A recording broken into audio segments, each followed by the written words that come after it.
ಎಲ್ಲ SSLC ಎಕ್ಸಾಮ್ನ ಬರೆದು ರಿಸಲ್ಟ್ಗೋಸ್ಕರ wait ಮಾಡ್ತಿರುವಂಥ ಎಲ್ಲ SSLC ವಿದ್ಯಾರ್ಥಿಗಳಿಗೆ ನಮ್ಮೊಂದು ಯೂಟ್ಯೂಬ್ ಚಾನಲ್ಗೆ ಸ್ವಾಗತ ಅಂತ ಹೇಳ್ತಾ, SSLC ವಿದ್ಯಾರ್ಥಿಗಳಿಗೆ ಭರ್ಜರಿ ಗುಡ್ ನ್ಯೂಸ್ ಅಂತಲೇ ಹೇಳ್ಬೋದು. ಶಿಕ್ಷಣ ಇಲಾಖೆಯಿಂದ ಒಂದು ನೋಟಿಸ್ ಕೂಡ ಬಂದಿದೆ ಅಂತ ಹೇಳ್ಬೋದು.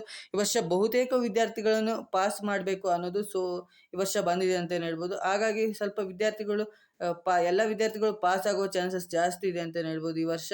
ಹಾಗೆ ಯಾವಾಗ SSLC ರಿಸಲ್ಟ್ ಬರುತ್ತೆ ಅಂತ ತುಂಬ ವಿದ್ಯಾರ್ಥಿಗಳು ಕೇಳ್ತಿದ್ದಾರೆ. ಸೊ ಅದನ್ನು ಕೂಡ ಈ ಒಂದು ವಿಡಿಯೋದಲ್ಲಿ ಡಿಸ್ಕಸ್ ಮಾಡೋಣ.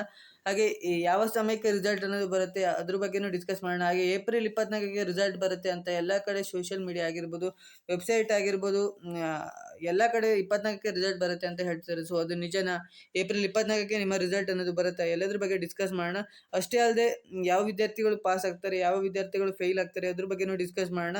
ಹಾಗೆ ಮೌಲ್ಯಮಾಪನ ಅನ್ನೋದು ಮುಗಿದಿದೆಯಾ, ಇನ್ನೂ ನಡೀತಿದೆಯಾ, ಯಾವಾಗ ಮೌಲ್ಯಮಾಪನ ಅನ್ನೋದು ನಿಮ್ಮ ಪೇಪರ್ ಕರೆಕ್ಷನ್ ಅನ್ನೋದು ಕಂಪ್ಲೀಟ್ ಆಗುತ್ತೆ, ಸೊ ಹಾಗೆ ಹೇಗೆ ರಿಸಲ್ಟ್ನ ಚೆಕ್ ಮಾಡೋದು ಅನ್ನೋದು ಆಲ್ರೆಡಿ ವಿಡಿಯೋ ಮಾಡಿದ್ದೀನಿ. ಸೊ ಆ ವಿಡಿಯೋನ ನೋಡಿಕೊಂಡು ರಿಸಲ್ಟ್ನ ನೀವು ಚೆಕ್ ಮಾಡ್ಬೋದು. ಸೊ ಇದೆಲ್ಲದನ್ನು ಈ ಒಂದು ವಿಡಿಯೋದಲ್ಲಿ ಕಂಪ್ಲೀಟಾಗಿ ಡಿಸ್ಕಸ್ ಮಾಡೋಣ. ಅದಕ್ಕಿಂತ ಮುಂಚೆ ನೀವೇನೋ ಫಸ್ಟ್ ಟೈಮ್ ನಮ್ಮೊಂದು ಯೂಟ್ಯೂಬ್ ಚಾನಲ್ ನೋಡ್ತಿರೋ ವಿಡಿಯೋಗೆ ಒಂದು ಲೈಕ್ ಕೊಡಿ. ಹಾಗೆ ಚಾನಲ್ನ ಸಬ್ಸ್ಕ್ರೈಬ್ ಮಾಡ್ಕೊಂಡಿಲ್ಲ ಅಂದರೆ ಸಬ್ಸ್ಕ್ರೈಬ್ ಮಾಡಿಕೊಂಡು ವಿಡಿಯೋನ ಶುರು ಮಾಡೋಣ.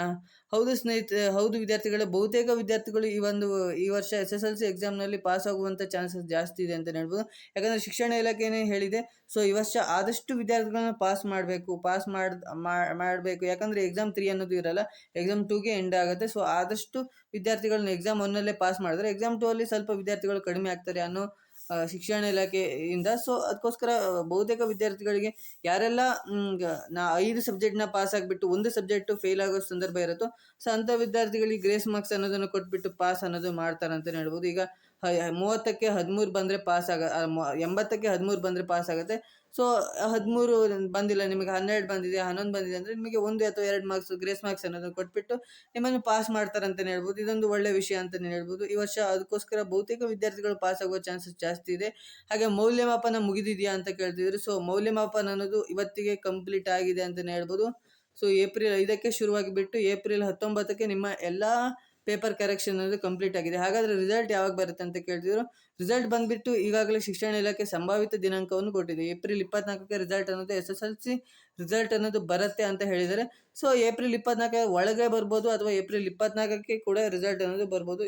ಸೊ ಇನ್ನು ಶಿಕ್ಷಣ ಇಲಾಖೆ ಅಫಿಷಿಯಲ್ ಆಗಿ ಯಾವುದೇ ಪ್ರಕಟಣೆ ಮಾಡಿಲ್ಲ ರಿಸಲ್ಟ್ ಡೇಟ್ ಬಗ್ಗೆ. ಸೊ ಏಪ್ರಿಲ್ 24ಕ್ಕೆ ಬರುತ್ತೆ ಅಂತ ಸಂಭಾವಿತ ದಿನಾಂಕವನ್ನು ಕೊಟ್ಟಿದ್ದಾರೆ. ಸೊ ರಿಸಲ್ಟ್ ಬಗ್ಗೆ ಯಾವುದೇ ರೀತಿ ಟೆನ್ಷನ್ ಮಾಡ್ಕೋಬೇಡಿ. ಯಾಕಂದರೆ ಈ ವರ್ಷ ಶಿಕ್ಷಣ ಇಲಾಖೆ ಹೇಳಿದೆ ಬಹುತೇಕ ವಿದ್ಯಾರ್ಥಿಗಳನ್ನು ಪಾಸ್ ಮಾಡ್ತೀವಿ ಅಂತ. ಸೊ ಅದೇ ರೀತಿ ಬಹುತೇಕ ವಿದ್ಯಾರ್ಥಿಗಳು ಪಾಸ್ ಆಗಬಹುವ ಚಾನ್ಸಸ್ ಕೂಡ ಇದೆ ಅಂತ ಹೇಳ್ತಾ, ಸೊ ಹಾಗೆ ಯಾವ ಸಮಯಕ್ಕೆ ರಿಸಲ್ಟ್ ಅನ್ನೋದು ಬರುತ್ತೆ ಅಂತ ಕೇಳ್ತಿದ್ರಿ. ಸೊ ಯಾವಾಗ ರಿಸಲ್ಟ್ ಡೇಟ್ ಅನೌನ್ಸ್ಮೆಂಟ್ ಆಗುತ್ತೋ ಅದೇ ಸಂಜೆ ನಿಮಗೆ ಒಂದು ಡಾಕ್ಯುಮೆಂಟ್ನ ಕಳಿಸ್ತಾರೆ. ಅದರಲ್ಲಿ ಡೇಟ್ ಮತ್ತು ಟೈಮ್ನ ಮೆನ್ಷನ್ ಮಾಡಿರ್ತಾರೆ. ಆ ಟೈಮಲ್ಲಿ ನೀವು ರಿಸಲ್ಟ್ ಅನ್ನೋದನ್ನು ಚೆಕ್ ಮಾಡ್ಬೋದು ಅಂತ ಹೇಳ್ತಾ ಈ ಒಂದು ವಿಡಿಯೋನ ಎಂಡ್ ಮಾಡ್ತಿದ್ದೀನಿ. ಸೊ ನಿಮ್ಮ ಫ್ರೆಂಡ್ಸ್ಗೂ ಕೂಡ ಶೇರ್ ಮಾಡಿ ಅಂತ ಹೇಳ್ತಾ, ಯಾರೆಲ್ಲ ಪಾಸ್ ಆದರೆ ಸಾಕು ಅಂತ ಇದ್ದಾರೆ ಸೊ ಅವರಿಗೂ ಕೂಡ ಈ ಒಂದು ವಿಡಿಯೋ ನೋಡಿ ಖುಷಿ ಆಗುತ್ತೆ ಅಂತ ಹೇಳ್ತಾ ಈ ವಿಡಿಯೋನ ಎಂಡ್ ಮಾಡ್ತೀನಿ. So thank you for watching.